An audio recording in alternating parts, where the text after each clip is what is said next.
Un disparo resuena en una calle abarrotada. Un hombre cae inerte en su carruaje. La gente corre a ayudarle y a detener al asesino. Nadie puede hacer nada. Con un único disparo, el mundo entra en guerra. Un hombre mata a otro y la juventud de una generación se ve abocada al cambio. Un cambio para mejor, un cambio para peor, en cualquier caso un cambio irrevocable. Fue mucho más que un simple asesinato por motivos políticos. Fue algo más que una simple muerte en una calle polvorienta durante una tarde calurosa, porque supuso el principio de la que actualmente denominamos la Gran Guerra. Sangre y acero. La Gran Guerra.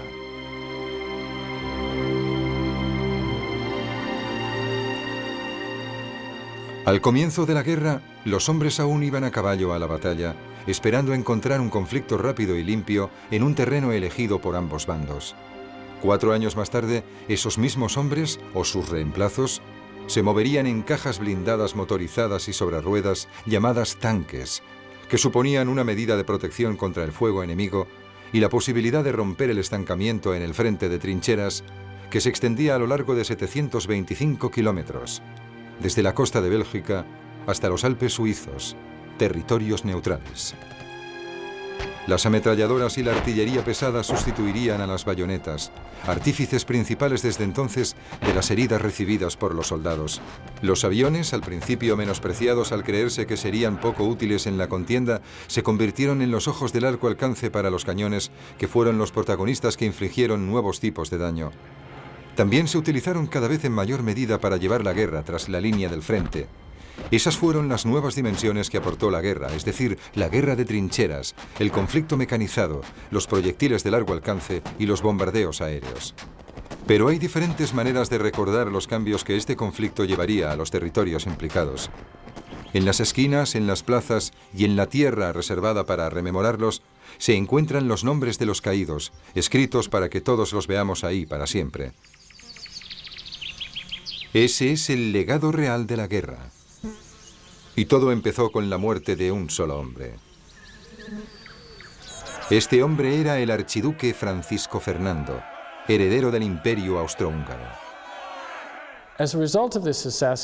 Como consecuencia de su asesinato, el Imperio Austrohúngaro creyó que debía dar una lección a Serbia. No podía tolerar tener una Serbia enardecida y nacionalista en la frontera por el efecto que ello tendría sobre las identidades nacionales y rivalidades étnicas dentro de su propio imperio. Para entender el estallido de la guerra en los Balcanes, hay que pensar en el ascenso del nacionalismo eslavo y el conflicto de este nacionalismo con el imperio multiétnico austrohúngaro. Cada vez era más difícil para dicho imperio lograr mantener su integridad y su identidad frente a los nacionalismos eslavos. Creo que si hay una explicación general para el estallido de la guerra en los Balcanes, es esa. Tenemos que buscarla en el auge del nacionalismo eslavo y las dificultades que esto conllevaba para el imperio austrohúngaro para vivir en armonía. En 1914, los austríacos decidieron que el imperio no tendría un futuro claro a menos que intentaran reducir o destruir el poder de Serbia, que suponía para ellos una amenaza muy real. Sin embargo, el problema fue que Rusia, debido a la presencia eslava dentro de sus propias fronteras, apoyó a los serbios. Los rusos, al decidir el Imperio Austrohúngaro darle una lección a Serbia, se movilizaron contra el imperio. La cuestión era que Rusia solo tenía un plan estratégico que incluía un ataque a Alemania. En ese momento, Europa estaba repleta de tratados cruzados que ofrecían ayuda mutua en caso de litigio. Rusia estaba comprometida a ayudar a Serbia. Francia, a su vez, estaba ligada a Rusia. Y Alemania, por su parte, estaba dispuesta a unirse al bando austrohúngaro. También Francia y Alemania tenían viejas rencillas que solucionar entre ellas, porque Francia había perdido la guerra franco-prusiana. Como parte del Tratado de Paz tuvo que entregar las tierras de Alsacia y Lorena a Prusia, que después se convertiría en parte integrante de Alemania. Francia anhelaba recuperar esos territorios prioritariamente. De hecho, todo su plan bélico se basaba en un ataque contra Alemania para poder recuperar esas tierras anexionadas. Alemania lo sabía y, por su parte, había hecho planes para poder evitarlo. El jefe del Estado Mayor general alemán, el conde von Schlieffen, concibió un plan audaz en el que el ejército alemán avanzaría hacia el sudoeste, llegando las tropas a París en cuestión de semanas. Esperaba derrotar a la nación francesa, más industrializada y armada, antes de que su otro enemigo, Rusia, pudiera completar su movilización. Aliándose al Imperio Austrohúngaro en una guerra contra Serbia, podrían enfrentar su potencia de guerra contra Francia. Por supuesto, para conseguir ese objetivo, la mayor parte de las fuerzas debían cruzar Bélgica, que era neutral, y eso podía suponer una maniobra arriesgada. La neutralidad de Bélgica estaba garantizada mediante un tratado firmado no solo por Alemania, sino también por Gran Bretaña. Así que si las tropas alemanas entraban en Bélgica, Gran Bretaña podía acudir en su ayuda. Se decidió correr el riesgo, pero finalmente la jugada no funcionó. En cuanto los alemanes penetraron en Bélgica el 4 de agosto de 1914, los telegramas empezaron a arder desde los cables ingleses hacia Alemania en forma de ultimátum. Abandonen Bélgica en 12 horas o entraremos en guerra. Como nadie respondió, Gran Bretaña se adhirió al conflicto bélico. La entrada británica en la Primera Guerra Mundial en agosto de 1914 supuso un punto de inflexión, porque convirtió lo que hasta ese momento era una guerra europea en una auténtica guerra mundial, ya que Gran Bretaña era una gran potencia a nivel planetario, con responsabilidades e intereses globales. Con la participación británica quedaba claro que se acabaría luchando en todos los océanos del mundo. Se combatiría en Oriente Medio, en el sur de Europa, en el este y sudoeste de África, en el Pacífico y en el Atlántico Sur, tanto como se lucharía en el frente occidental de Francia y Bélgica. Había unos 100.000 hombres, la mitad del ejército británico entrenados como soldados profesionales. Esperaban enfrentarse a la potencia del ataque alemán custodiando la parte occidental de la línea francesa. La táctica de guerra tradicional de la época suponía una guerra de movimiento. Las fuerzas adversas se situaban en líneas opuestas. Las armas de campo, ligeras y manejables, se utilizaban para abrir huecos en las líneas enemigas. La infantería se desplegaba para avanzar y capturar las posiciones debilitadas, mientras que la caballería corría a los huecos para alcanzar la retaguardia enemiga. Pero todo eso iba a cambiar ahora.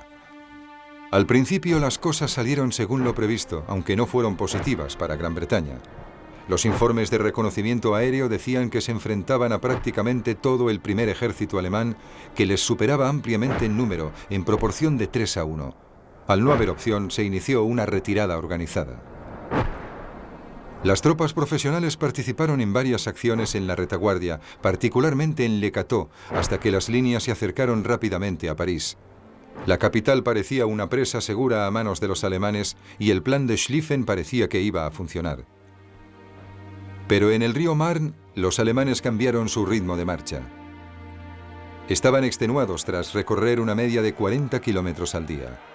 Sus líneas de suministro se habían extendido al máximo. Sencillamente se habían quedado sin fuerzas. Empezaron a avanzar junto al río, donde tuvieron que enfrentarse a británicos y franceses. Dichos cuerpos habían sido reforzados con unos 4.000 soldados, muchos de los cuales habían salido a toda velocidad desde París. El avance alemán se detuvo, y eso avivó la esperanza aliada de una victoria rápida. Sin embargo, la verdadera guerra, como nosotros la conocemos, estaba por empezar. Ambos bandos comenzaron a atrincherarse. Construirían sistemas de trincheras para protegerse del fuego enemigo de la artillería y de las ametralladoras, que seguirían más o menos situadas en el mismo lugar durante los siguientes 4 años. Esa fue la verdadera respuesta de la que había sido anteriormente la infantería movilizada ante las armas de guerra modernas. En cuanto a los cambios armamentísticos durante la Primera Guerra Mundial, creo que hay que distinguir en el tiempo entre el corto y el largo plazo. Durante la guerra, sin duda el cambio más importante fue la nueva potencia de la artillería para localizar objetivos enemigos, alcanzarlos y destruirlos. La potencia de esta artillería fue creciendo con los años. Y en 1918, la artillería británica era especialmente poderosa. Si hubo un arma protagonista en la victoria aliada en el campo de batalla de 1918, fue la artillería. Al principio de la guerra, Alemania era el país más avanzado en cuestión armamentística. Tenía ingenieros y las fábricas se reconvirtieron para producir acero, vital para fabricar las armas, y los nitratos necesarios para los explosivos que propulsaban las balas. También habían desarrollado proyectiles altamente explosivos que al impactar hacían mayor daño que la metralla más ligera que disparaban las armas ligeras. Estas nuevas estrategias jugarían un papel decisivo en la muerte en las trincheras. Esos mismos científicos e ingenieros también habían desarrollado paralelamente un uso nuevo para gases venenosos. Al principio los soltaban cuando el viento se dirigía hacia las trincheras del ejército contrario, pero al final se lanzaban proyectiles llenos de gas contra las líneas enemigas. Se esperaba que eso debilitara las líneas defensivas. Los alemanes usaron gas por primera vez en la segunda batalla de Ypres en 1915. Fue toda una sorpresa y evidentemente causó muchas molestias y desconcierto en el bando británico, pero no fue suficiente para ganar la batalla. Los primeros sistemas de lanzamiento de gas eran muy sencillos. Solo había que destapar el recipiente y esperar a que el gas llegara a las líneas enemigas. El problema, por supuesto, era que si se producía un cambio en la dirección del viento, eso podría llevar el gas hacia los propios atacantes. Con el avance de la guerra, los sistemas de lanzamiento mejoraron y los recipientes de gas empezaron a dispararse desde armas de artillería con un efecto mucho más impactante. Pero hay que recordar que era un arma de desesperación, un último intento desesperado para romper el punto muerto del frente occidental, simplemente envenenando al enemigo. Es uno de los rasgos fundamentales de la guerra, definido por el general de división Fuller como el constante factor táctico. Decía que si usted intenta hacerme algo a mí, yo encontraré la manera de evitar que lo haga. Y la respuesta contra el uso del gas fue terriblemente efectiva al cabo de muy poco tiempo. Se desarrolló una buena máscara antigas y al final todos los soldados la llevaban y tomaban medidas contra los gases tóxicos. Había escuelas especiales en las que se podían aprender dichas técnicas, así que el potencial asesino del gas fue relativamente limitado. A menudo, al final de la guerra, era igual de efectivo, en vez de lanzar gases, la mera sugerencia de que se usaban, por ejemplo, mediante humo. Normalmente, si el enemigo atacaba y algún tipo de humo se acercaba, siempre había alguien sensato que daba por sentado que se trataba de gas. Seguramente no lo era. Pero solo con sugerir que se trataba de gas, los soldados se ponían la máscara, resultando entonces difícil que lucharan eficazmente mientras la llevaran puesta. Más tarde, cuando en el combate se lanzaba el gas mediante proyectiles, se podía alcanzar lo más profundo de las posiciones enemigas, obligando a las tropas de la retaguardia y a las de comunicaciones a usar sus máscaras, siendo entonces menos eficaces de lo que podrían haber sido. El gas era muy útil para atacar los sistemas de comunicaciones del enemigo. Se saturaba una zona con gas, particularmente la de los teléfonos, creando así zonas envenenadas e inconvenientes al enemigo en lugar de intentar matarlo. Aunque el gas podía matar a la gente, y de hecho lo hacía, era ante todo un arma molesta, no un arma asesina, y eso, a pesar de su mala reputación, lo convertía en un arma más humana. Las ametralladoras causaron mayor número de muertes.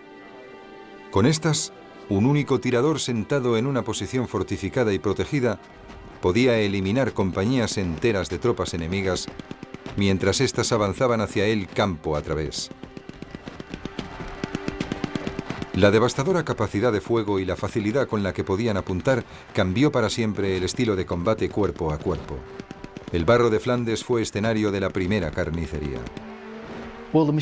Las ametralladoras se convirtieron en un icono de la Primera Guerra Mundial. Es lo que siempre se asocia con la manera de luchar en esta guerra, y no hay duda de que tuvo una gran influencia sobre la manera de combatir en el campo de batalla. La ametralladora es un arma muy eficaz. Es muy precisa si se sabe manejar. Puede disparar un gran número de proyectiles. La mayor parte de las ametralladoras pesadas de la guerra disparaban 600 balas por minuto. No podían hacerlo durante mucho tiempo, pero disparaban en ráfagas y así conseguían una potencia considerable. También se podían alternar las ametralladoras para que se cubrieran unas a otras, consiguiendo una zona de ataque profunda y ancha, controlada por una cantidad relativamente pequeña de hombres. Si existe algún motivo por el que la Primera Guerra Mundial se libró en las trincheras, es por la ametralladora. Esta arma es la unión entre la época industrial y el arte de la guerra. Es literalmente una máquina diseñada para matar seres humanos en grandes cantidades. Así que 1 o 2 individuos con ametralladoras podían detener a centenares de atacantes. 4 o 5 ametralladoras podían contener a un batallón entero. Y la única respuesta ante esta enorme potencia que significaba la ametralladora era que los soldados excavasen una trinchera, lo que explica el estancamiento del frente occidental. Esta nueva arma acabaría para siempre con los caballos como medio de transporte de las tropas que iban al frente. Ya no habría más cargas de caballería valientes y extravagantes para aprovechar los huecos en las líneas enemigas. Un oficial británico, el teniente coronel G. Seaton Hutchinson, escribió: «Describo un escuadrón de caballería india. Rostros oscuros bajo cascos brillantes galopando por el valle hacia la colina. Estos jinetes expertos galopaban a través de una lluvia de fuego, levantando ligeramente sus monturas sobre los agujeros de los proyectiles, girando y moviéndose a través de la descarga de artillería. Las filas se iban debilitando. No logró escapar ningún hombre. Así que el modelo se formó en el frente occidental, atrincherarse y lanzar lo que sea al enemigo cuando aparezca. Es cierto que al principio de la guerra en Dnieper hubo algunos episodios de guerra abierta. Era el intento británico por detener a los alemanes haciéndose con los puertos del canal e interrumpiendo sus líneas de suministro. Pero incluso esa lucha desapareció y las 2 líneas de trincheras se extendieron hasta el mar. Al principio de la guerra, Gran Bretaña tenía un pequeño ejército profesional. Era la fuerza expedicionaria británica que había partido hacia Francia con 100.000 hombres. La primera batalla en Ypres terminó con 58.000 británicos muertos o heridos. Las pérdidas totales hasta entonces eran de 89.000 hombres. Como ejército, prácticamente había sido aniquilado. Había que tomar medidas desesperadas. Lord Kitchener había sido nombrado ministro de la guerra el día que ésta había empezado. Todo el mundo sabía que se trataba de un gran soldado. Había dirigido a las fuerzas que habían triunfado sobre los Boers en Sudáfrica en 1902. Sabía que Alemania lucharía hasta el final y que se tardaría mucho en conseguir vencerla. Pidió al gobierno que iniciase los preparativos necesarios, que enviara ejércitos de millones de soldados al campo de batalla y que los mantuviese allí durante varios años. El gobierno le dio permiso para reunir ese nuevo ejército de voluntarios. En la primavera de 1916, más de 3 millones de hombres se habían alistado voluntariamente. Muchos lo habían hecho juntos en el mismo pueblo o eran compañeros de trabajo. Se trataba de batallones compuestos de amigos. Representaban la esperanza de futuro en las trincheras de Francia, pero debían prepararse y entrenarse, y mientras tanto había que buscar otros soldados. Estos llegaron de otros países del imperio. Se dirigieron al frente a principios de 1915, meses antes de que el nuevo ejército de voluntarios fuese entrenado, y eso fue esencial durante los primeros meses de la guerra. Sin esas tropas, Alemania, con su gran cantidad de reservistas movilizados, habría conseguido traspasar las posiciones británicas simplemente por su superioridad numérica. Pero el frente aliado consiguió resistir y en Flandes prosiguió el lento avance. Es cierto que se produjeron distracciones de las batallas principales en el frente occidental. Las más notables fueron las expediciones a los Balcanes. Al principio de la guerra, la marina fue destinada a los Dardanelos para intentar eliminar los cañones turcos que protegían ese estrecho. Turquía ya se había unido a la guerra al lado de Alemania y esa ruta era vital para que los británicos pudiesen abastecer a su aliado, Rusia. El ataque naval fracasó y se decidió realizar un asalto por tierra. Serían los malogrados desembarcos de Galípoli. Las fuerzas marítimas, principalmente australianas y neozelandesas, destinadas originalmente a Egipto, desembarcaron sobre estrechas playas. Las armas turcas les atacaron desde elevaciones de terreno de la zona.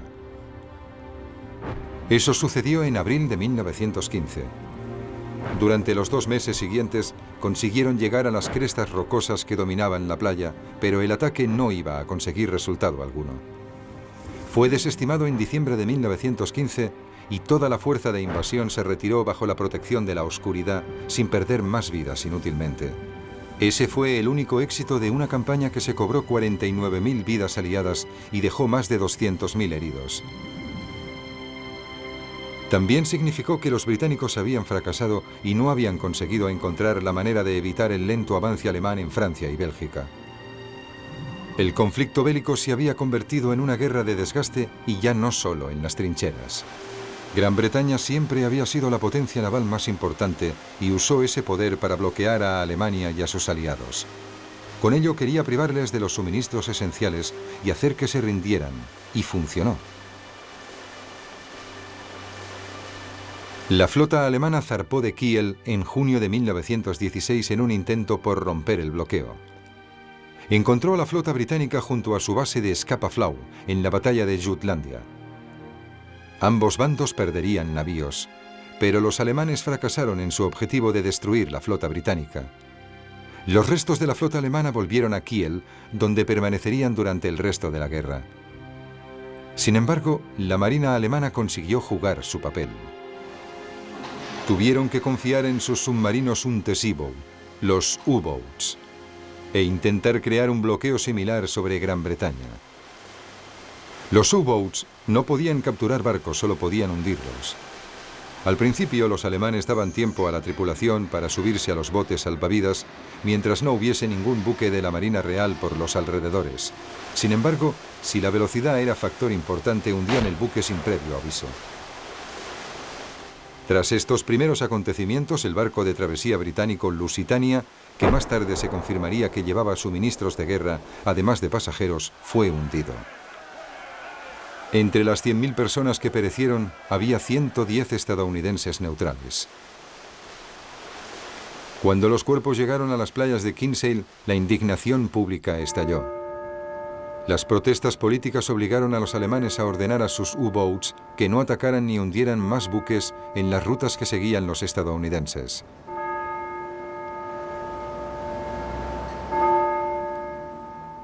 Con tantos voluntarios para servir en Francia y el aumento de la demanda sobre la industria, que trabajaba a ritmo de guerra, se necesitaban desesperadamente manos para hacer funcionar las fábricas. El gobierno se dio cuenta demasiado tarde de que había perdido valiosos mineros y trabajadores del acero que habían partido hacia el frente. Más que el desarrollo de estas armas durante la guerra, el aspecto más importante de la industria armamentística era la capacidad de producir armas y municiones en las fábricas en grandes cantidades.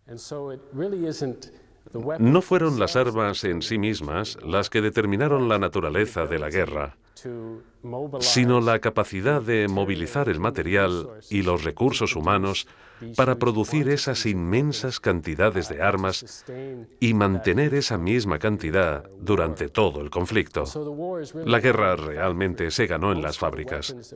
La mayoría de las armas que se utilizaron en la guerra, por ejemplo, los rifles, la artillería o las ametralladoras, ya existían antes de la guerra, y aunque las tácticas se mejoraron durante su transcurso, lo importante es que se pudieron fabricar mayores cantidades para conseguir la victoria.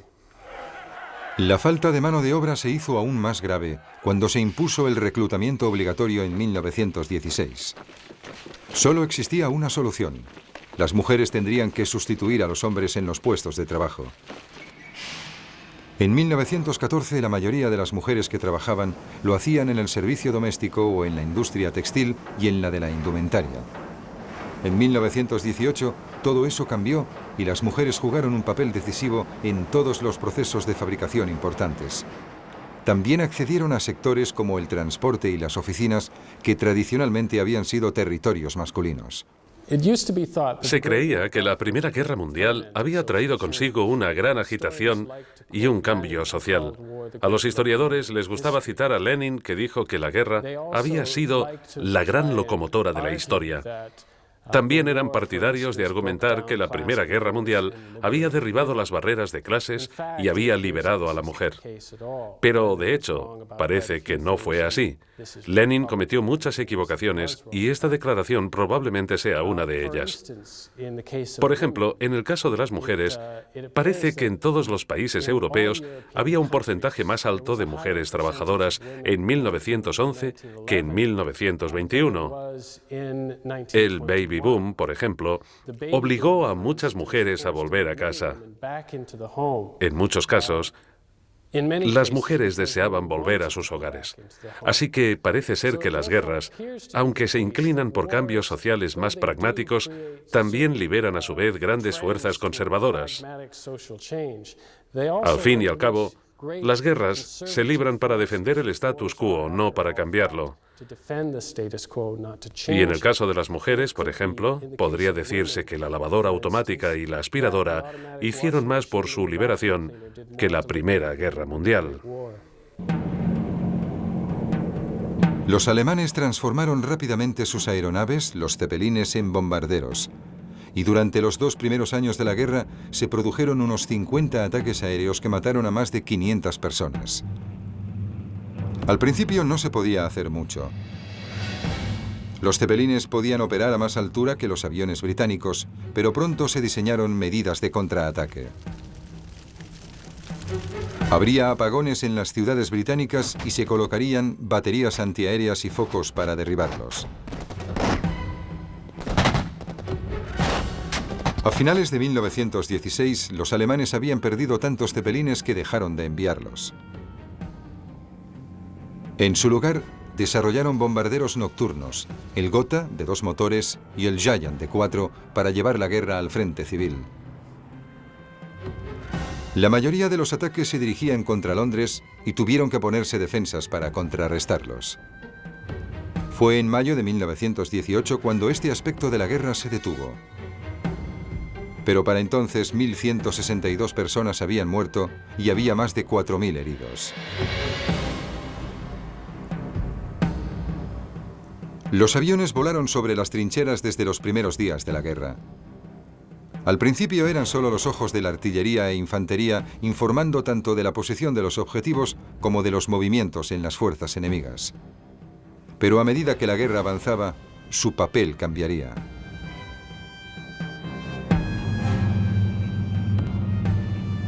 Cuando quedó claro que los aviones tenían un gran efecto sobre las batallas, hubo que desarrollar un sistema de defensa contra ellos. Este era el caza de una sola plaza, diseñado para derribar al avión explorador de 2 plazas. Pertenece a la época de los excelentes pilotos de cazas. Giraban y daban vueltas por el cielo, encima de las trincheras, intentando poner el otro avión a tiro. Las tropas de tierra podían contemplar estas batallas aéreas con total claridad. Otra vez hubo que desarrollar una nueva defensa. Los británicos enviaban a sus cazas en escuadrones para que la superioridad numérica les otorgase seguridad. Los días de los vuelos en solitario habían concluido. En cuanto el cielo estuvo bajo control británico, estos escuadrones se adaptaron para lanzar bombas primitivas e improvisadas. Aunque no eran muy precisos, podían atacar a las bases alemanas detrás de las trincheras. Pero finalmente fue evidente que la guerra se ganaría o se perdería en tierra. Casi desde el principio, la ciudad de Verdún había sido atacada por los alemanes. Solo había una ruta de abastecimiento, conocida como el Camino Sagrado, que llegase a esa importante fortaleza francesa. Los alemanes creían que los franceses la defenderían hasta el final, y si lo hacían, eso debilitaría seriamente sus líneas al tener que reponer las bajas. Eran los tiempos de la retórica. El comandante en jefe alemán escribió: «Las fuerzas francesas se desangrarán hasta morir». El general francés Pétain contestó: «No pasarán». Pero sus tropas no compartían su entusiasmo y amenazaban con amotinarse. Verdún habría caído. Los franceses presionaron a los británicos para que hicieran algún tipo de contraataque y aliviaran la presión ejercida sobre su fortaleza. Los alemanes atacaron en otro lugar para que Francia se viese obligada a sacar hombres de Verdún, y al menos en ese aspecto la idea funcionó. De hecho, la batalla del Somme sería la batalla más importante de la guerra. El alto mando británico pensó que tenía un plan que cambiaría la guerra de trincheras en la zona y les permitiría volver a la guerra de movimiento. La batalla empezó con una descarga de artillería que duró una semana. Estaba planificada para destrozar a las trincheras alemanas. Durante ese tiempo, miles de artilleros británicos lanzaron 3 millones de proyectiles y aún así no consiguieron lograr su objetivo. Los alemanes llevaban más o menos 2 años en el mismo lugar y durante ese tiempo habían excavado mucho y bien. La mayor parte de sus trincheras llegaban hasta 10 metros bajo tierra y eran virtualmente a prueba de bombas. En cuanto terminó la descarga, consiguieron salir y recuperar sus posiciones, y con las ametralladoras desataron el caos entre las tropas que avanzaban. A los británicos les habían dado órdenes de avanzar rápidamente y en orden. Las tropas se convirtieron una vez más en blancos fáciles para las ametralladoras. La gran batalla, rápida y decisiva, volvía a convertirse en un penoso avance. 415.000 soldados británicos, 450.000 alemanes y 195.000 franceses murieron durante los 6 meses que duró esta terrible y cruenta batalla.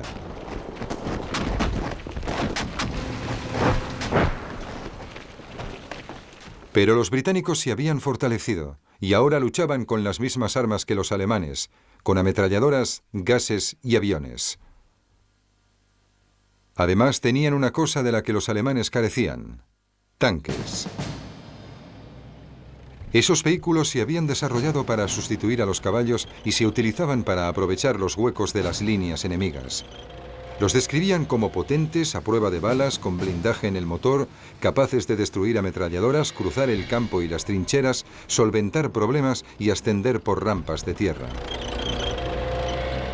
Durante los primeros años hubo algunos problemas técnicos, ya que se quedaban atascados en la tierra que los proyectiles habían convertido en pantanos. También tenían problemas de diseño. De hecho, muchos conductores de tanques murieron más por las emisiones de monóxido de carbono que por lanzamiento de proyectiles, porque el tubo de escape del motor quedaba dentro del vehículo. Pero su potencial como arma de guerra era evidente. Más tarde se usarían para dirigir a filas de infantería hasta la batalla y para ofrecerles protección del fuego de las ametralladoras enemigas. Se ordenó su producción a gran escala y en 1918 británicos y franceses habían fabricado más de 6.800 unidades. Alemania solo tenía 20. Sus generales creían que era más importante destruirlos con armas antitanque. Esa decisión supondría la derrota final de las fuerzas alemanas. La introducción de los tanques en la Primera Guerra Mundial supuso principalmente un gran valor moral y psicológico para los británicos en particular. Estos creían que habían desarrollado un arma que los alemanes no tenían y que nunca consiguieron tener en cantidades suficientes. Los británicos jugaban mucho con ese factor. El tanque se convirtió en la pieza central de gran parte de la propaganda británica durante la guerra. En las primeras películas bélicas, particularmente en la batalla del Somme y su sucesora, la batalla de Ancre, que tenía como subtítulo "Y el avance de los tanques", era una manera de representar el esfuerzo de guerra británico como algo sofisticado, moderno y especial. Pero más allá de todo eso, el impacto de los tanques en el campo de batalla durante la guerra fue muy limitado. Los tanques no eran muy fiables mecánicamente, y así fue durante todo el conflicto. Una vez entraban en combate, quedaban muy pocos tras 2 o 3 días desde el inicio de la batalla, y eso seguiría siendo así hasta el final de la guerra. Los británicos iniciaron la batalla de Amiens el 8 de agosto de 1918 18 con más de 300 tanques, y 3 días más tarde solo quedaba un puñado de ellos. El tanque tuvo muy poco impacto en la Primera Guerra Mundial debido a su primitivo diseño, aunque, como se comprobó después en la Segunda Guerra Mundial, alteraría para siempre la propia naturaleza de la guerra, que determina la interacción de la potencia de fuego y la movilidad. En 1914, la potencia de fuego se medía principalmente en términos de armas de artillería. Los rifles rápidos y las ametralladoras estaban a la orden del día, y por eso existían escasas posibilidades de que los soldados atacaran avanzando en tierra de nadie en seguridad. El tanque solucionó ese desequilibrio de la potencia sobre movilidad. Permitió que las tropas atacantes progresaran en esa tierra de nadie, protegidos por su blindaje de la artillería y las ametralladoras enemigas, y así consiguió devolver la movilidad a la guerra, como se vio en conflictos armados posteriores. A mediados de 1917, Gran Bretaña dominaba la mayor parte de los frentes. Había que hacer algo, y el alto mando alemán ordenó que los U-boats volvieran a los trayectos marítimos utilizados por los estadounidenses. Sabían que esa decisión provocaría que los estadounidenses se sumaran a la guerra, pero a punto de sufrir una seria hambruna no tenían ninguna otra opción posible. Las tropas estadounidenses llegaron a Francia en 1917 a un ritmo de 150.000 al mes. Alemania se enfrentaba a un enemigo creciente. La presencia de esas nuevas tropas permitió a los británicos intentar una ofensiva en Passchendaele. Se abrió con otra batalla, la tercera de Ypres. Los mineros habían excavado túneles bajo una cadena de colinas en manos alemanas que fueron volados con millones de toneladas de explosivos. La explosión se oyó en Londres, donde temblaron hasta las ventanas. Para los ingleses fue fácil conquistar las colinas, pero las cosas no salieron bien. A pesar de que 3.000 armas dispararon 4,5 millones de proyectiles, la batalla no consiguió romper el punto muerto al que se había llegado a causa del tiempo. La lluvia prácticamente continua redujo el campo de batalla a un mar de barro sin fin, produciéndose 247.000 bajas y quedando las tropas exhaustas. En Rusia hubo una revolución. Tras la caída del zar, los nuevos líderes buscaron la paz con Alemania. Eso significó que los alemanes lograron lo que habían querido conseguir en 1914, es decir, una guerra en un solo frente. Llevaron entonces a sus tropas del este al oeste y pudieron conseguir, de esta forma, cierta superioridad numérica para lanzar una gran ofensiva que devolvió la movilidad a la guerra y casi a alcanzar la victoria. Los alemanes entraron en las trincheras y aplastaron a las fuerzas británicas y francesas, deshaciéndose de los aliados antes de que ganaran experiencia y consiguieran vencer. La ofensiva empezó el 21 de marzo de 1918 con un bombardeo de 5 horas de la artillería pesada. Ahora ya no se dirigía contra las tropas en las trincheras. Los objetivos pasaron a ser las armas aliadas. Pequeños grupos de tropas alemanas bien equipadas se movieron rápidamente hacia los puntos débiles de las expuestas líneas aliadas, por lo que los británicos y los franceses estuvieron a punto de ser vencidos. La guerra de trincheras había terminado y los británicos y los franceses se retiraban. Algunas tropas retrocedieron hasta 64 kilómetros antes de que los generales pudieran organizar el contraataque. Reaccionaron rápidamente y utilizaron esas mismas tácticas contra los alemanes. El factor adicional en favor de los aliados eran los nuevos tanques, cruciales para darle la vuelta a la situación creada por Alemania. Pronto serían los alemanes los que se retiraran y para sus comandantes era evidente que su audaz maniobra había fracasado. Veían la derrota ante ellos. Salvo que aceptaran esa realidad de forma inmediata, serían vencidos y destruidos totalmente. Solo si lograban negociar un tratado mientras sus tropas siguieran en Francia, tenían todavía alguna esperanza. En noviembre de 1918, con el invierno cerca y la amenaza de la hambruna cerniéndose sobre Alemania, el Kaiser sopesó la situación y finalmente abandonó el poder. El nuevo gobierno hizo los preparativos para firmar un tratado de paz y la Primera Guerra Mundial concluyó. Creo que en ninguna guerra posterior, particularmente en las sociedades occidentales, se ven comandantes tan poco preocupados por las vidas de sus hombres como en la Primera Guerra Mundial. Este cambio de actitud se debe en parte a la enorme cantidad de bajas y a la Revolución Rusa, que infundió mucho miedo en las potencias capitalistas de Occidente. Así que, posteriormente, cuando había una guerra que librar, se emprendía con un cierto miedo o incertidumbre sobre el efecto que tendría la muerte de grandes cantidades de hombres de clase obrera para la estabilidad política del país. Muchos de los demás efectos se siguen notando hoy en día. Muchos de los avances sociales, científicos y tecnológicos del siglo XX pueden rastrearse en la Primera Guerra Mundial, como las transfusiones de sangre, el transporte aéreo, el sufragio femenino y muchas otras cosas surgieron de los 4 años de sangre y barro de los campos de Flandes. En la literatura histórica británica, en particular durante los últimos 30 años, la tendencia ha sido enfatizar algunos de los resultados económicos y sociales positivos de la Primera Guerra Mundial, como el sufragio femenino o algunos logros económicos positivos en la organización y eficacia de la industria británica. Pero siempre se ha visto la guerra como un conflicto dirigido de un modo incompetente por generales incapacitados, los leones dirigidos por burros, y sus resultados políticos como esencialmente inútiles. Solo durante los últimos años esta imagen de la guerra ha ido cambiando, y en especial el historiador neozelandés Trevor Wilson se ha mostrado firme en su opinión de que esta fue una guerra que se libró por importantes resultados políticos.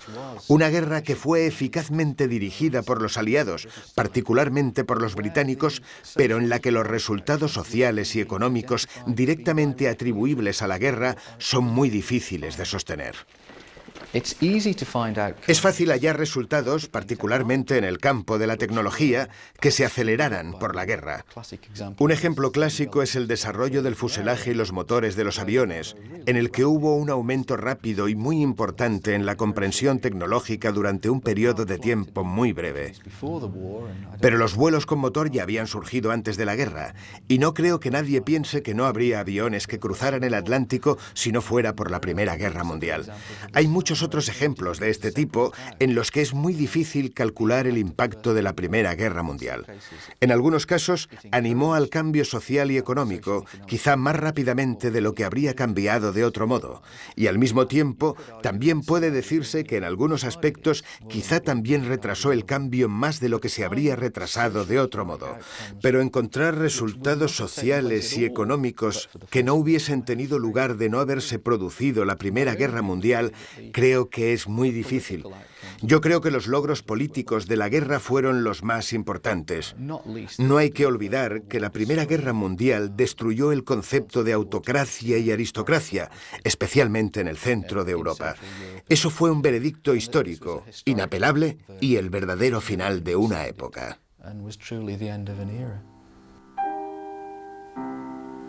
En 1939, 2.200.000 personas seguían recibiendo pensiones por las heridas sufridas en la Primera Guerra Mundial. Algunos dicen que fueron los más afortunados. Durante la Primera Guerra Mundial murieron más de 9 millones de personas. Para ponerlo en un contexto moderno, es como si todos los habitantes de Londres y la mitad de otra ciudad de igual tamaño murieran a lo largo de 4 años. Había sido una experiencia atroz para los que se habían visto involucrados. Había cambiado para siempre la actitud de la gente hacia la guerra. En ningún sitio se ve tan claro como en la obra de los poetas de guerra. En 1914 se trataba de unos versos gloriosos. John McCrae, en su poema En los campos de Flandes, escribió: En los campos de Flandes las amapolas se mecen entre las cruces hilera tras hilera que marcan nuestro lugar. Y en el cielo la alondra, aún cantando con fuerza, vuela sin que nadie la oiga, aquí entre los cañones. Somos los muertos. Hace escasos días vimos el amanecer, vimos el resplandor de la puesta de sol, amamos y fuimos amados. Y ahora yacemos en los campos de Flandes. Así fue nuestra lucha con el enemigo. De nuestras inertes manos os pasamos la antorcha. Es tarea vuestra mantenerla bien alta. Si nos traicionáis, a nosotros que perdimos la vida, nunca descansaremos, aunque las amapolas crezcan en los campos de Flandes. Pero ese primer sentimiento desaparecería bajo el peso de la terrible realidad. El soldado que iba buscando la satisfacción heroica encontraba una muerte rápida y falta de gloria. Los poetas posteriores lo reflejaron, como es el caso de Wilfred Owen en su obra Dulce et decorum est pro patria mori. ¡Gas! ¡Gas! Rápido, chicos. Un éxtasis de desconcierto poniéndonos los rudos cascos justo a tiempo. Pero alguien seguía gritando y tropezando, retorciéndose como un hombre en llamas o en la cal viva, borroso tras los empañados cristales y la tenue luz verde, como en un mar verde le vi ahogarse. En todos mis sueños, ante mi mirada impotente, se desploma, agonizando, asfixiándose, ahogándose. Si como en un sueño asfixiante también pudieras ir tras el carro al que lo arrojamos y ver esos ojos blancos retorciéndose en su cara que le colgaban como un demonio pecador, si pudieras oír a cada tumbo el gorgoteo de la sangre saliendo de sus pulmones llenos de espuma, repugnante como el cáncer, amargo como el pus, de horrorosas, incurables llagas en lenguas inocentes, amigo mío, no contarías con tanto entusiasmo a los ardientes jóvenes sedientos de gloria la vieja mentira. Dulce et decorum est pro patria mori.